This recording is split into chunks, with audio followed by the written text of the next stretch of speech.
યોગ trainer login થઈ ગયા પછી ક્રિએટ ક્લાસ કેવી રીતે કરવો તે વિડીયોમાં જોઈશું. તો સૌ પ્રથમ અહીંયા તમારું નામ આવી ગયું છે, બરાબર. જે GSYB ટેસ્ટિંગ છે ત્યાં તમારું નામ આવશે. પછી નીચે તમારો એપ્લિકેશન નંબર આવી ગયો. ઓકે, અહીંથી તમારે ક્રિએટ ક્લાસ કરવાનું રહેશે, જે અહીંયા લખ્યું છે. ક્રિએટ ક્લાસમાં જઈશું. ઓકે, અહીંયા સાધક બેચ 1, સાધક બેચ 2 આવી ગઈ. અહીં તમારે એડ્રેસ લખવાનું રહેશે.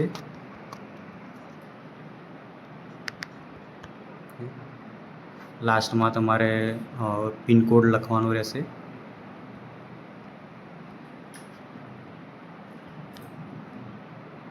અહીં સ્ટાર્ટ મંથ આવી ગયો છે. Okay, class start time, cricket class. અહીં તમારે મિનિમમ 10 સાધક એડ કરવાના રહેશે. સાધકનું નામ અને તેનો મોબાઈલ નંબર લખવાનો રહેશે અહીંયા.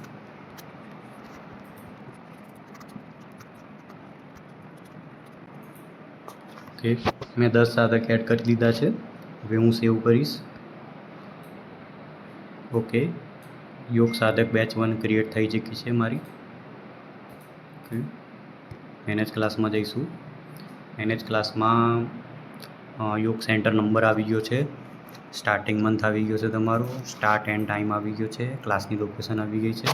અહીંથી તમે સાધકમાં જશો તો બધા સાધક તમારા બતાવશે તમને કે તમારા કયા કયા સાધક છે. એડિટમાં જઈને તમે કોઈ પણ સાધક તમારે રિમૂવ કે એડ કરવા હોય તો એડ કરી શકો છો. હું અત્યારે એડ કરું છું એક સાધક, બરાબર છે. એડ કર્યો. ઓકે, એડ થઈ ગયા છે. એ એડ કરીને તમારે સેવ આપવાનું રહેશે.